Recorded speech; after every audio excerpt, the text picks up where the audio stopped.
Hi, folks. It's Mark from the podcast Food with Mark Bittman. As the weather gets warmer, it's time for lighter meals, and Whole Foods Market has just what you're looking for with great everyday prices. Look for the yellow, low price signs that help you save money without compromising the quality you expect. Nothing, absolutely nothing in the store has any high fructose corn syrup, for example. Just shop with confidence. Save on the best of spring with great everyday prices at Whole Foods Market.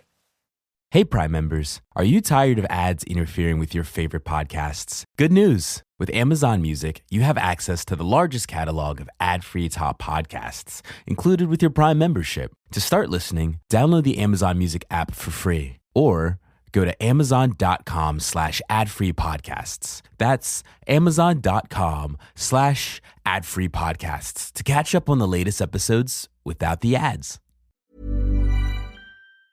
Today's episode is brought to you by AAA, roadside assistance that's #1 in customer satisfaction. So why should you get AAA? Because bad roads, bad tyres, bad weather and bad luck.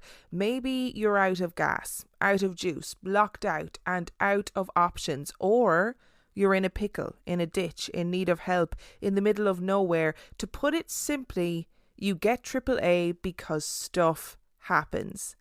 And you're backed by the most highly recommended 24/7 roadside assistance that's along for the ride, no matter whose car you're in. That's right, your AAA membership travels with you. Plus you get all kinds of other perks too, all for around $65 a year. So don't wait for car trouble to sneak up on you. Join today at AAA.com.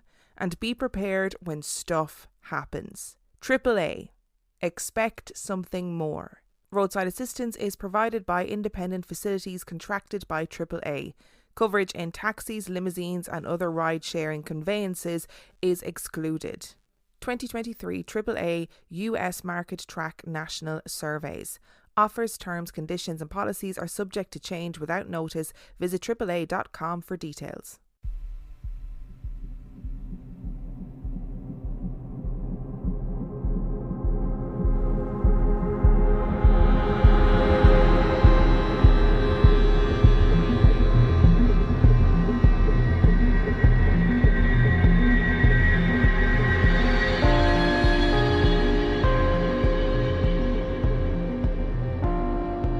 Hello and welcome to episode number 266 of Real Life Ghost Stories. And to kick things off this week, I would like to say thanks to some of our newest Patreon subscribers. I would like to thank M. Cameron, Christine Hennebury, Lauren Garguilo, Mary Beard, Gemma, Claire Owen, Maddie, and Mark Ashby. Thank you so much for subscribing to the Patreon. I love you and appreciate you every single day. And our film review this week, our film review is The Matriarch. The Matriarch was released in 2022. It is 4.6 out of 10 on IMDb and 85% on Rotten Tomatoes. After an overdose nearly takes her life, Laura escapes from the high-stakes pressure of the advertising world to return to her roots. Accepting an invitation home from her estranged mother, Laura hopes the time away in the secluded English village will help calm the demons raging inside of her. She soon discovers that the locals of the town are all protecting an unspeakably dark secret. A secret that involves not only her mother, but her own terrifying destiny as well. Now, I don't ordinarily do trigger warnings because I sort of feel like sometimes I feel like we can overdo the trigger warnings, you know? But the first 20 minutes of this film basically depicts living with alcoholism and drug abuse in a really visceral way. And I feel like if you were in recovery, this may not be for you. Like, I found it difficult to watch, and I am not somebody who has any history of addiction with drugs or alcohol. So I just sort of feel like maybe if you are somebody who has had addictions in the past, or maybe you're currently trying to recover from those addictions, I would say maybe the first 20 minutes of this film are particularly difficult. That being said, I did think that it was a really visceral, like I said, and really quite honest and raw portrayal about what it's like to live in active addiction but in an active addiction that still allows you to function on the day to day. So this woman is like going to work, doing her thing. People are sort of aware that something's not right, but she's not really close enough to anybody for them to intervene. And I found it quite difficult to watch, to be really honest. And they didn't really shy away from the kind of grim realities of this. And I did feel like one of the interesting things about this film was the juxtaposition between this like city life, cocaine, whatever, drugs, alcohol, living in this high powered job, go, and then the juxtaposition of that with seemingly calm, serene, quiet, boring country life. And look, props to this film for an original storyline, Ultimately, I like folk horror, and this was certainly folk horror. And I also like a film that is an allegory for a difficult and toxic parent-child relationship, I find using horror films to explore things like generational trauma and the psychological impact of difficult parent-child relationships. I find that really interesting. And this film does try to do that, which I thought, cool. Yeah, I like that. And what I also appreciated was that the characters were relatively well written and well fleshed out for a short film. It's only an hour and a half. And our protagonist, Laura, she's unlikable. She is nuanced. She's not just a victim. You don't look at her and go, oh, your mom was horrible to you growing up and that's why you are the way you are and therefore none of it is your fault. You do feel like she's a bitch. You do feel like she makes stupid decisions. You do feel like she's often not very nice to people. And I think having nuanced characters like that is really important. And as I said, the setting was great. We move from big city fast paced to this quiet rural village life. And it's just as ominous, just as dangerous for our protagonist, which is always the way in these folk horror films. You look at the villagers and you think, oh, there's a sinister undertone to these villagers. What are these guys up to? They're up to no good. And I like explorations of old gods and the old ways, right? I think it's a fascinating part of our shared history.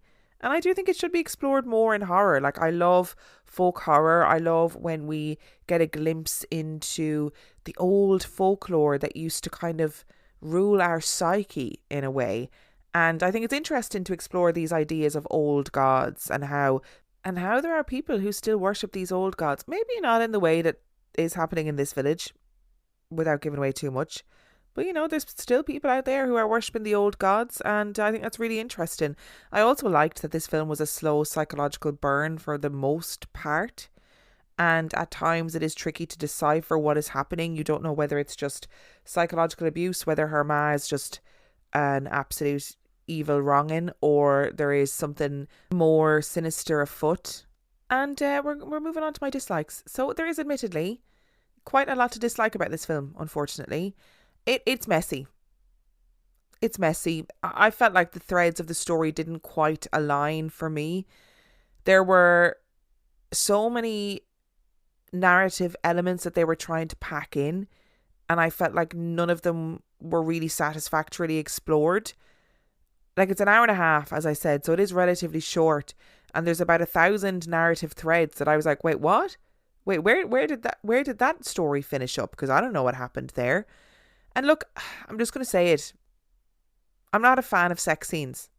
I find them uncomfortable to watch, even when I'm watching them on my own. Right? I'm like, oh God, I don't like watching them. But I recognize that sometimes they are important to the narrative, but they're absolutely not in this case. Okay? And I have nothing against older people having sex, and I have nothing against depictions of older people having sex on TV and in films. All right? I'm like, you get it, people. Get it, enjoy it, I love it. There is this scene in this film, right? And just look out for it if you watch it. She's walking by a car and there is an older couple. They're not by any means old, I don't think. Sort of eyes wide open, tonguing each other in the back of the car. It's so bizarre. It was so strange. And I sort of thought, hang on a second. This added nothing. It didn't, I don't understand why that scene was there, only that the director or the writer thought, oh, this will look really freaky on camera, but it didn't make sense in terms of the general narrative. You know what I mean? It served no purpose other than to make people squirm in their seats, I think. And then there's this weird post-breastfeeding orgy that also added nothing to the narrative. And I did feel like it was only there to sort of shock and make the watcher squirm in their seat. I just didn't really think it added anything. And I've said this before about films, like when I watched Immaculate with Sydney Sweeney, I did comment on the fact that it was amazing that all of these nuns that were in this bathroom at the same time, all washing, etc., were all sort of had a very similar body type, and that body type seemed to fit sort of a particular ideal. And I felt the same way about this. When I'm watching a load of people in an English village having an orgy, I just thought there'd be a bit of a differentiation on body types. That there'd be at least be some curvy guys and gals in there. Just putting it out there, It's amazing how in these films, even though we're portraying an orgy that's supposed to, make people see this village in a totally different light, everybody's body is still in this kind of cultural ideal. Fascinating. And look, this film falls into the age-old trap of, if your CGI budget is low, then you need to stay away from CGI. And I love watching films that delve into folk horror, that talk about the old gods, etc. But I do think that the idea of gods and old gods need to be at least slightly ambiguous in these stories, especially if you don't have a CGI budget. I hated the CGI at the end. I hated what the CGI sort of old god looked like. I thought it was a waste of time. I thought it really took away from the story. And I think ambiguity is also important in any explorations of deities. It's nice to come away from the film and be like, God, were they really worshipping a deity, or was it all in their heads, or was there really something spiritual there that actually existed, or is it just this old tradition that nobody's ever gotten rid of? I think that's an interesting way to explore it. If your CGI budget is low, it's going to take away from the entire film when your CGI is shit. Anyway, fundamentally, I thought it was pretty interesting, but also there was a lot to dislike about it. I'm going to give it 2.5 stars. So that's 2.5 stars for The Matriarch. To get people excited about Boost Mobile's new nationwide 5G network, we're offering unlimited talk, text, and data for $25 a month. Forever. Even if you have a baby. Even if your baby has a baby. Even if you grow old and wrinkly and you start repeating yourself. Even if you start repeating yourself. Even if you're on your deathbed and you need to make one last call. Or text. Right, or text. The long-lost son you abandoned at birth. You'll still get unlimited talk, text, and data for just $25 a month with Boost Mobile. Forever! After 30 gigabytes, customers may experience slower speeds. Customers will pay $25 a month as long as they remain active on the Boost Unlimited plan. Forever. Will full coverage make me look cakey? Is my undertone neutral, or is it cool? We get it. Finding the right foundation is hard. But with Il Makiage, it's easy to find your perfect match online. Customized for your unique skin tone and coverage needs. Plus, with Try Before You Buy, you can try your full size at home for 14 days. With over 600,000 five-star reviews, this best-selling foundation is going viral for a reason. Take the Power Match quiz now at ilmakiage.com/quiz. ILMAKIAGE.com/quiz. Worried about what ingredients are hiding in your groceries? Let us take the guesswork out. We're Thrive Market, the online grocery store with the highest quality standards in the industry. We restrict 1,000 plus ingredients, so you can trust that you'll only find the best high-quality, organic, and sustainable brands, all free of the junk. With savings up to 30% off and fast carbon-neutral shipping, you get top trusted groceries at your door, and you can stop worrying about what your kids get their hands on. Start shopping at thrivemarket.com/podcast for 30% off your first order and a free gift. Ryan Reynolds here from Mint Mobile. I don't know if you knew this, but anyone can get the same premium wireless for $15 a month plan that I've been enjoying. It's not just for celebrities. So do like I did and have one of your assistants switch you to Mint Mobile today. I'm told it's super easy to do at mintmobile.com/switch. Upfront payment of $45 for 3-month plan, equivalent to $15 per month required. Intro rate first 3 months only, then full price plan options available. Taxes and fees extra. See full terms at mintmobile.com. Which brings us to our story this week. Now, as you may have realised, I am slowly making my way through recommendations that you guys have made for stories, episodes, particular cases to cover. And today we're taking a little trip to Warwick Castle. So let's get into it. Settled in a curve of the River Avon in Warwickshire, England, lies the legendary Warwick Castle. William the Conqueror was the first to stake his claim on this particular stretch of land, and only 2 years after sailing from Normandy to conquer England in 1066, he built a wooden motte and bailey castle. For him, this idyllic piece of English countryside was pivotal and vital to the kingdom that William would go on to create, and the legacy he would leave long after he was gone. Warwick Castle was right in the heartland of England, and landed William with crucial control over a critical section of Britain's longest remaining Roman road. With Warwick Castle, William the Conqueror was within arm's reach of major Anglo-Saxon territories, and could control the flow of goods and trade all across the country. So it would make sense that William would be very careful when it came down to choosing who he would hand control of this castle over to when the time was right. He ended up going with one of his staunchest allies and closest friends, Henry de Beaumont, and Henry became the first Earl of Warwick. The Beaumonts would hold on to Warwick Castle and the surrounding land for generations, which made the castle the silent witness to some of the family's more memorable moments. There was a time when the second Earl of Warwick, Roger de Beaumont, found himself suddenly out of a home, when the bombastic Henry of Anjou arrived from France to claim the English throne. The Beaumonts, like many noble families across England, had supported the current king and Henry's cousin, Stephen of Blois, so that they found themselves Henry's natural enemies. Roger de Beaumont now met Henry and his forces in battle, leaving Warwick Castle in the care of his wife. It was then that Henry showed up at the castle doors and told her that her husband had died in battle, after surrendering Warwick Castle to Henry and his cause. Roger's wife believed Henry, and by the time Roger de Beaumont had returned from the battlefield, Henry of Anjou had already made himself at home.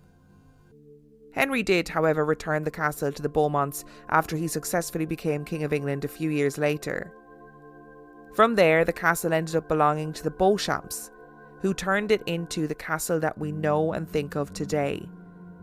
Extensive work achieved a massive overhaul and update in the castle's facade and defences, including 2 striking towers that provide tactical support to the surrounding grounds. And from the Beauchamps, including the once 2-year-old Anne de Beauchamp, who found herself the sole owner of the castle for 3 years, Warwick Castle passed on to the Nevilles. This was the time of the War of the Roses, the bitter civil war that pitted the House of York against the House of Lancaster. At stake was the throne of England, and working to make sure that it landed safely in the hands of the Yorkists was the 16th Earl of Warwick, Richard Neville, otherwise known as the Kingmaker. It was through Richard's influence and strategies that the Lancastrian king was captured and a new Yorkist King Edward was placed on the throne.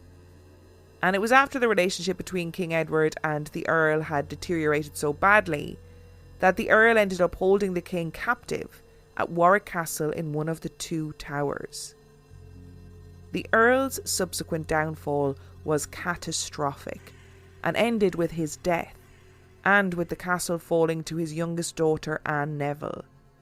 She would, however, become Queen of England afterwards through her marriage to King Edward's younger brother, Richard. From the Nevilles, the castle moved to the Dudleys, who by the time of Henry VIII had managed to manoeuvre themselves into an incredibly powerful position. When Henry VIII died, his much-awaited heir, Edward VI, was still a child. Edward would inherit the throne, but it would be a council of 16 executors who would run in his stead until he was old enough to rule for himself. Edward, as it turned out, would never live long enough to sit on the throne in his own right. He died long before becoming an adult, but he did, however, live long enough to see the war between his councilmen as they fought over who would hold the most influence over the new king, the throne and the country. Top of the list was Earl of Warwick John Dudley, whose beliefs on religion were instrumental in shaping Edward's brief reign. From the Dudleys, the castle then passed on to the Grevilles, a particular family member of which we will touch on a little bit later on in this episode. But for the moment, it's only important to know that Charles Guy Fulk Greville, the 7th Earl of Warwick, was the owner of Warwick Castle at the turn of the 20th century. He was also the last Earl to live at the castle before the castle was later sold and turned into a museum and historic attraction that is still open to the public. And it was due in part to this new public access that the paranormal heart of Warwick Castle began beating louder and harder than anyone had ever heard it before. It was true that strange occurrences had been known to happen around the castle and on the grounds for generations. Earl upon Earl had made note of their experiences, some of which we'll be able to go into in just a moment.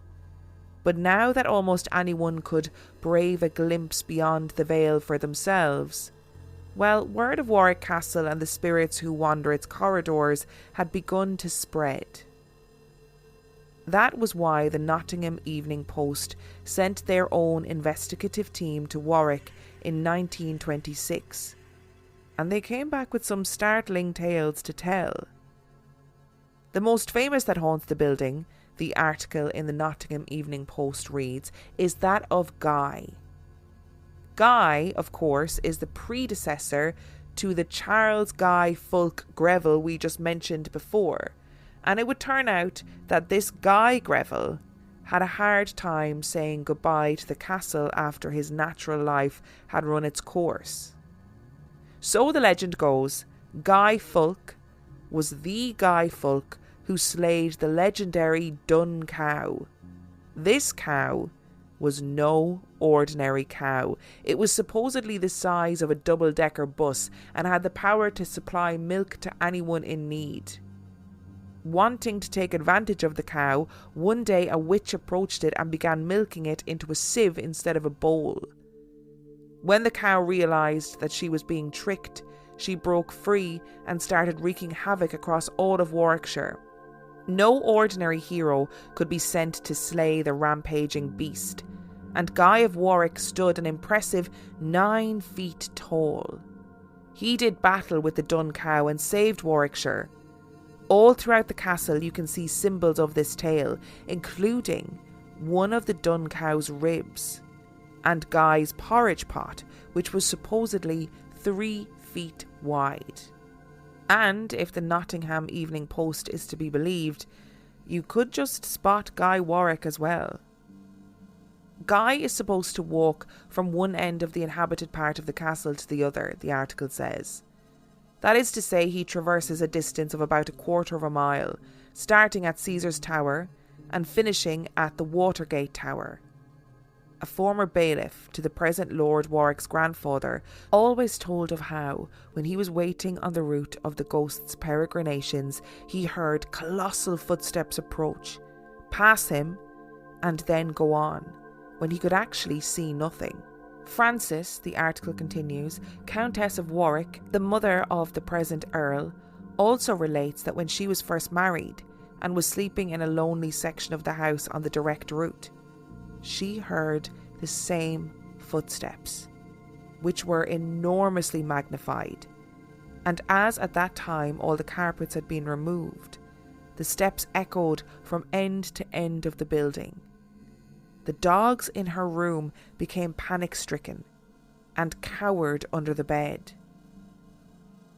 Monstrous footsteps from a gigantic legend. But if the stories are true, then they wouldn't be the only paranormal sound you could hear at Warwick Castle. It's said that the dungeons are a hotspot for paranormal activity. Many witnesses have reported hearing something growling down there. They also claim to have been pushed and prodded, and that the temperature can suddenly drop in a flash. Yes, it would seem that something very evil lurks in the darkness, an evil that has also been known to throw things at people to scare them out of its territory. But whatever it is that growls in the dungeons is far from being alone in the castle at night. One of the most famous spirits who still haunts the halls is another Greville, Sir Fulk Greville to be exact. King James I gifted Warwick to Fulk Greville in the early 1600s, but Fulk would never get the chance to live out his golden years in his newly acquired castle. So the story goes, Fulk had one particularly loyal and faithful servant, a man named Ralph Heywood. Ralph, as it turned out, had been included in Fulk's will, and after years of dedicated service, Ralph was sure that his master would justly reward him in the end. But Ralph was shocked to find out that Fulk would leave him with a meagre allowance of £20 a year.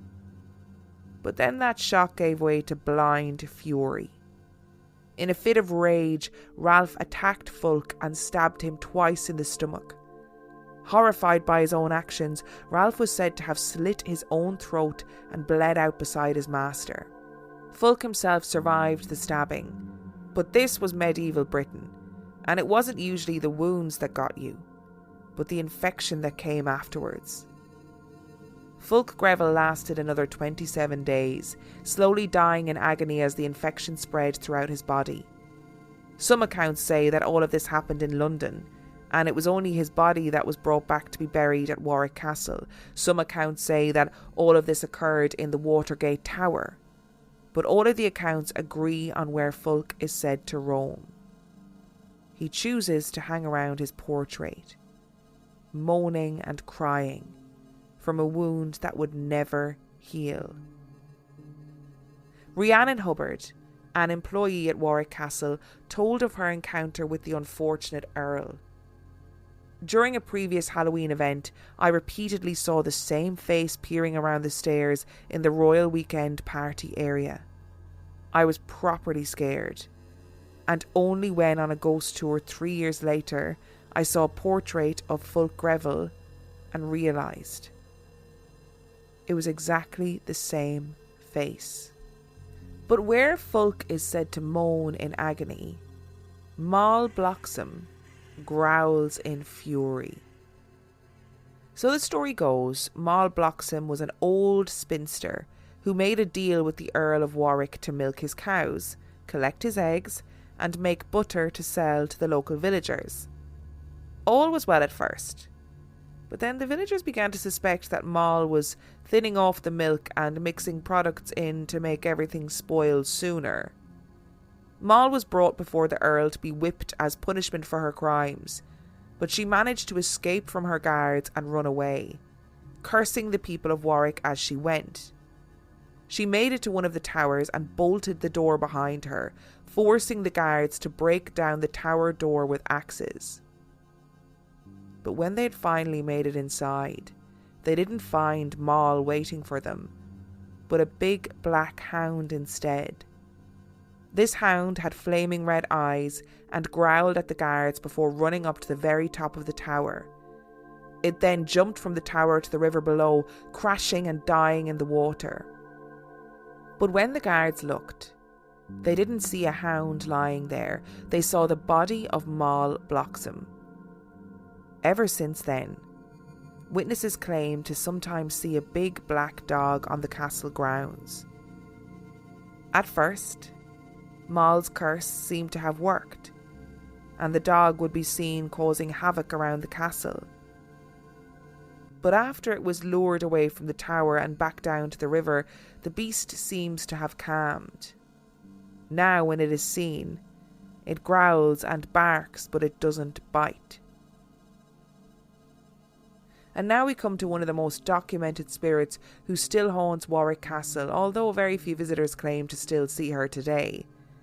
She became known as the Grey Lady. In the 19th century, the 5th Earl of Warwick wrote about her in his journal. "There is said to be another apparition," he said, "in the form of an old woman who walks along the corridors by day. My wife has seen her twice. She moves slowly and with averted face, silent and intangible. She is gone almost as soon as she is seen." And yet the Grey Lady is still very much seen. The 4th Earl of Warwick wrote in his own journals that he had woken up one morning to find an old woman floating above his bed and staring down at him. The Evening Post wrote, "The Grey Lady, however, whose origin is wrapped in mystery, has been seen by many members of the family up to the present day. The grandmother of the present Earl was always seeing her, while many servants have borne witness to catching a glimpse of her furtive figure flitting about the long corridors. Doors open without reason. The Grey Lady appears and then passes on, and when the astonished spectator goes to find her, there is nothing." By the 1930s, witnesses had seen enough of the Grey Lady to notice that she wasn't just an old woman, but she was dressed in grey too. A little while after that, and a member of the conservation team named Val Goldman had an encounter with the Grey Lady. "The creepiest experience I can recall," Val said, "was when the door to the Kenilworth bedroom from the dark attic suddenly flung open by itself after having been kept locked for over 10 years.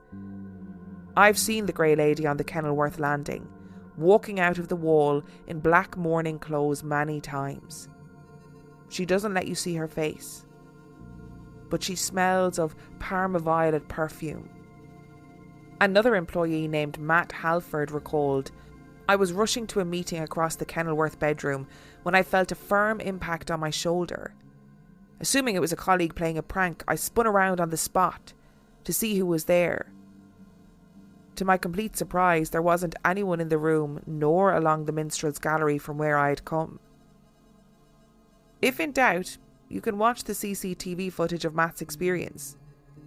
You can't see the lady herself in the video, but you can see Matt clearly react to something and turn around like he was expecting to come face to face with someone right beside him. Who knows? Maybe he did. And maybe he just couldn't see her. Maybe Matt was one of those fortunate enough to find themselves like Warwick Castle itself. A witness to time and history and moments of humanity on an endless cycle of life, death, and everything that comes afterwards. I personally just don't know enough about English history, right? And I always think it's mad that people just rock up and they're like, I'm king now. I'm king. And you would think, being from a country that had been colonised by the British, do you know what I mean? That you'd be like, yeah, that's just what happened. But I read these historical accounts, and I'm like, lads were just rocking up and being like, I feel like I'm a better king. I deserve to be king, so therefore I'm going to be king. And if you want to fight about it, fine, let's have a row about it. Imagine being so ballsy. So you're Henry of Anjou, right? Also, excuse my pronunciation the whole way through this. French pronunciation is just something I cannot do. Okay? So if you're sitting there wincing the whole way through, I'm really sorry. My mouth just doesn't make the sounds. I try, can't do it. But if you're Henry, and it's probably Henri of Anjou, if you're him and you rock up and you're like, you go to the castle and you go, oh, look, I've actually beaten your husband. Beat him in battle. I won. So this castle is mine now. That takes some serious balls of steel to do that. And in a way, I'm kind of impressed. Imagine then you're Roger and you come back and you go, what the fuck? You can't just take my castle. Apparently he can. Because obviously there's no 24-hour news cycle. The wife of Roger de Beaumont is not going to be like, no, actually, I know that's not true. She's going to just assume that's what's happened, mourn her husband, boo-hoo-hoo, it's very, very sad. And then Anjou is like, well, it's mine now. I call dibs. That's how this works. And there's nothing I love more than a story of a giant marauding cow, that's just going around absolutely wrecking the place because of a witch. It's always because of a witch, though, isn't it? It's just inevitably because of a witch. And I think if we're going to learn anything from this episode, it's that a giant cow will always turn on you no matter what. And in order to slay a giant cow, you need a giant man. And that giant man might end up haunting your castle. Although I do genuinely love the idea of these giant footsteps being heard throughout the castle. Like, that is a cool legend. And I love that the story that goes with it is that the castle is being haunted by a giant man who slayed a giant cow. I mean, what more could you want from a ghost story? And I wonder as well, so we've got like the entity that's in the dungeon that is growling, and people are being pushed and prodded and hit by objects and temperature drops. I wonder, can we connect Moll Bloxham and the black dog to that? Because I'd imagine there is some sort of truth to that story. Right now, I don't necessarily believe that Moll Bloxham managed to turn herself into a big black hound with glowing red eyes and, you know, jumped into the river and died, and then it was no longer a dog, it was back to being Moll Bloxham again. That is a kind of a famous witch story that happens all over the country where, you know, it's also a famous werewolf story where people will attack and kill a marauding wolf, and then, you know, they go to collect the body and it's actually a man from the village. Like, those stories are rife, but I imagine they are rooted in some sort of truth. Like, you know, there probably was a woman called Moll Bloxham, and she probably did, you know, cheat the villagers out of some food or spoiled goods or whatever. And maybe she was thrown from the tower, but maybe the story grew up where it was like, well, we opened the door and she was actually a big scary dog, and then it kind of takes the blame away, right? There's probably a lot of anger in that.